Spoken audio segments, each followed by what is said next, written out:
It sounded worse than it was. I realized that the second the words left her mouth and bounced off the narrow walls of the clinic hallway. "You've seen everything. Take responsibility." 3 nurses stopped what they were doing and looked straight at me. My soul left my body. What?" I blurted. "I just put ointment, I swear." Her eyes widened for half a second, then she laughed. Not a polite laugh, not a quiet one. The kind that bends you in half and makes tears appear. "Oh my God," she said between breaths, "your face." The nurses shook their heads, smiling, and went back to work, clearly having decided we were idiots, not criminals. I exhaled so hard my knees felt weak. You can't say things like that in public. She wiped her eyes. "I absolutely can, and now I know exactly how red you turn. Here's the truth. Nothing about the situation was scandalous. It was awkward, medical, and deeply unglamorous. She'd burned her forearm badly while cooking. I was the only one home. The pharmacy was closed. The first aid kit was ancient. I did what any reasonable adult would do: read instructions very carefully, washed my hands like I was scrubbing in for surgery, and applied the ointment exactly where the paper said. That was it. No drama, no intimacy, just concern and concentration. But when you're both nervous, tired, and standing too close in bad lighting, everything feels louder than it is. "I didn't mean it like that," she said later, once we were sitting down with paper cups of water. "I meant responsibility, as in you helped, you stayed calm." I nodded, "Okay," because for a moment I thought my life was over. She smiled softly. "You did good." That should have been the end of it. It was. Because once the embarrassment faded, something else stayed behind. A quiet awareness. The kind that appears when you realize someone trusted you without hesitation. "You didn't flinch," she said after a moment. "At what?" "At helping," she said. "A lot of people get weird." I shrugged. "You were hurt." She studied me like that answer mattered more than it should have. "Still," she said, "thank you." Over the next few days, it became a joke between us. Any time I did something even slightly helpful, she'd say, "Careful, you've already taken responsibility once." But underneath the humor, something shifted. Trust does that. It sneaks in quietly. One evening we were sitting on the couch, burn healing, TV on but ignored. She glanced at me and said, "You know, that day showed me something." I raised an eyebrow. "That I panic easily." She smiled. "That you don't run." I didn't joke this time. "I don't," I said, "not when someone needs me." She nodded slowly, like she was filing that away. Later, when I got up to leave, she stopped me at the door. "For the record," she said, "you really didn't see everything." I laughed, "Thank God." She smiled, then added more quietly, "But if something ever happens again, I know who to call." As I walked away, I realized something important. Responsibility isn't always about big decisions or dramatic moments. Sometimes it's just staying calm, doing what needs to be done, and not turning care into something it was never meant to be. And sometimes, that's exactly what makes someone see you differently. After that day, things didn't suddenly turn romantic or dramatic. They became comfortable, which was somehow more unsettling. She texted me updates about the burn like it was a shared project. "Looks better today. Doesn't sting as much. Doctor says it'll heal fine." Every message carried an unspoken "you were part of this," and I found myself waiting for them more than I wanted to admit. We started spending more time together, not because we planned it, but because it kept happening naturally. Grocery runs turned into coffee stops. Quick check-ins turned into long conversations parked outside her building. There was no flirting in the obvious sense, no lines, no tension-filled pauses, but there was a growing ease that felt more intimate than any performance. One evening she said, "You know what's funny?" "What?" "People assume responsibility is loud," she said. Big gestures, big promises. I nodded, yeah. But the day you helped me, she continued, you didn't make it about yourself. You didn't joke to get out of it. You didn't disappear. I leaned back. It didn't feel like a choice. She smiled at that. Exactly. A few days later, she invited me over for dinner. Nothing fancy. Burn-safe cooking, she joked. I brought dessert, mostly because I didn't know what else to bring when something felt like a not date and a date at the same time. Halfway through the meal, she looked at me and said, "Can I tell you something without you trying to fix it?" "Always." She took a breath. I'm used to people showing up when things are easy. When something goes wrong, they get uncomfortable. I didn't interrupt. "You didn't," she finished, and that stayed with me. I set my fork down. "I'm not great at a lot of things," I said, "but I don't like leaving people alone when they're hurting." She met my eyes. There it was again, that look like she was seeing something new. Later, when I stood to leave, she walked me to the door. She hesitated, hand on the frame, then laughed softly. "I promise," she said, "no surprise injuries tonight." "Good," I replied. "I'm still recovering from the hallway incident." She smiled, then grew serious. "I meant what I said, though." "About responsibility." "Yes," she said, "you don't get to swear it off now." I smiled back, fair enough. As I walked away, I realized how quietly things had shifted. There was no moment I could point to and say this is when it changed. Just a steady accumulation of trust, of showing up, of not turning care into something transactional. Responsibility, I learned, isn't claimed with words. It's assigned by moments, and accepted by staying. Time did what it always does when you stop arguing with it. It moved forward. Not in leaps, not in dramatic turns, just a steady unfolding of ordinary days that slowly became shared ones. I didn't notice when checking in turned into coming over, or when her place started to feel familiar enough that I stopped asking where things were. It happened the way trust usually does, quietly, while you're paying attention to something else. One afternoon, as I helped her rearrange a shelf she couldn't quite reach comfortably yet, she said, "You know, you're terrible at pretending this doesn't matter."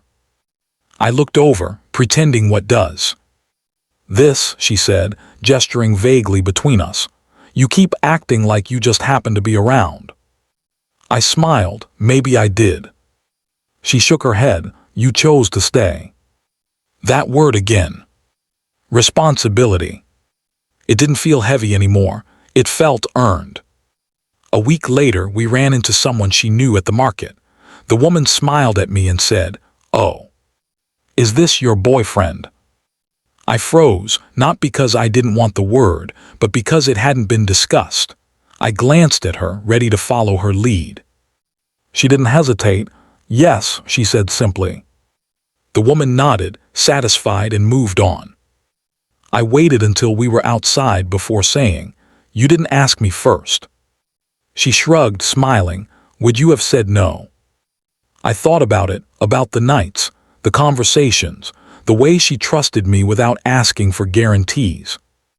"No," I said, "I wouldn't have." "Then we're fine," she replied. That night, sitting together on the couch, she leaned her head against my shoulder and said, "I don't need someone perfect. I need someone consistent."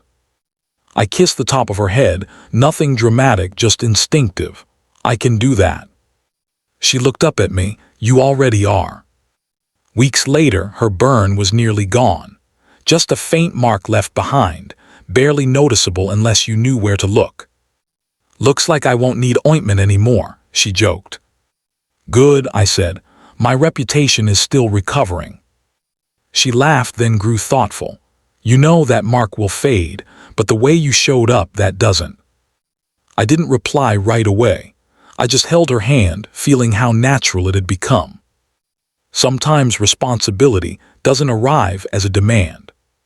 Sometimes it arrives as an invitation to be steady, to be honest, to be there again tomorrow. And sometimes, without realizing it, You accept it simply by not leaving. The seasons shifted almost without asking our permission. One morning it was too warm for jackets, and another it was suddenly cool enough that she stole mine without comment. I didn't protest. I just walked a little closer to her, letting our shoulders touch as if that had always been the plan. People around us began to assume things before we ever announced them. Her friends stopped looking surprised when I answered her phone. My coworkers stopped asking why I left early on certain days. Even my mother, sharp-eyed as ever, simply smiled one evening and said, "You sound steadier lately." I didn't correct her. One night, when the city was quiet in that rare way that makes even traffic feel distant, she asked, "Do you ever think about how strange this started?" "All the time," I admitted. "It could have gone so many different ways." "But it didn't," she said softly. "It went this way." She was right. What mattered wasn't the awkward beginning or the misunderstanding that had thrown us together.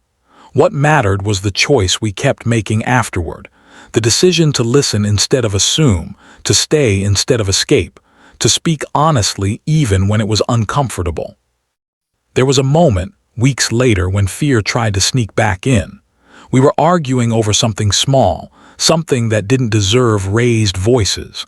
I saw the doubt flicker across her face, the old instinct to brace herself. "Hey," I said, lowering my voice, "I'm not going anywhere." She looked at me for a long second, searching my face like she was checking for cracks. Then she nodded slowly. "Okay." That was all it took. We learned each other in the unremarkable spaces, grocery aisles, laundry rooms, silent car rides where no music was needed. I learned the exact way she liked her tea. She learned when I needed quiet more than advice. Love didn't arrive with fireworks. It settled in like a deep breath you didn't realize you'd been holding. One evening, as we stood by the window watching the rain slide down the glass, she said almost casually, "You know I trust you." It wasn't dramatic, it wasn't loud, but it landed heavier than any promise. I turned to her. "That means more to me than you know." She smiled, resting her forehead against my chest. "Good, because I didn't say it lightly." And in that moment, I understood something clearly for the first time. Responsibility wasn't about being forced into someone's life. It was about being invited into it, and choosing, every day, to stay worthy of that invitation. The future no longer felt like a question mark. It felt like a quiet road, stretching forward, meant to be walked together, one ordinary, meaningful step at a time. Time did what it always does. It tested us gently at first, then all at once. There were days when exhaustion made us quieter than usual, days when misunderstandings hovered in the air longer than they should have. Once, after a particularly long week, she sat on the edge of the bed and said, "I'm scared that one day you'll wake up and realize this is harder than you expected." I sat beside her. "I already know it's hard," I said. "That's not the part that scares me." She turned surprised. "Then what does?" "Losing this," I admitted. "Losing us because we didn't say things out loud when we should have." That night we talked until the sky began to lighten. Not in a dramatic way, no tears, no ultimatums. Just honesty laid out carefully like fragile glass. When we finally slept, it felt earned. Life didn't slow down after that. If anything, it asked more of us. A family emergency pulled her away for weeks. Work pressures stacked up on my end. There were moments we existed mostly through late-night messages and rushed calls, voices tired but determined. One evening, after a long silence on the line, she whispered, "Are you still there?" "I'm here," I said instantly. "I've been here the whole time." She exhaled like she'd been holding her breath. "Good, I just needed to hear it." When she finally came back, thinner and worn around the edges, she stood in the doorway unsure of herself. I didn't say anything. I just opened my arms. She walked into them without hesitation, and for a long moment neither of us moved. "I missed you," she murmured. "I know," I replied. "I did too." The world kept moving, birthdays passed, seasons changed again. We built routines that belonged only to us. Sunday mornings became sacred. Silence stopped being awkward. Laughter came easier. Then one night, while we were cleaning up after dinner, she stopped suddenly and looked at me with a seriousness that made my chest tighten. "Do you remember what you said once?" she asked. "Which time?" I smiled. She didn't smile back. "You said responsibility isn't something you're trapped into, it's something you choose." I nodded. I meant it. She took a slow breath. "I need to know you're still choosing." I stepped closer, resting my hands lightly on her arms. "Every day," I said, "even on the hard ones."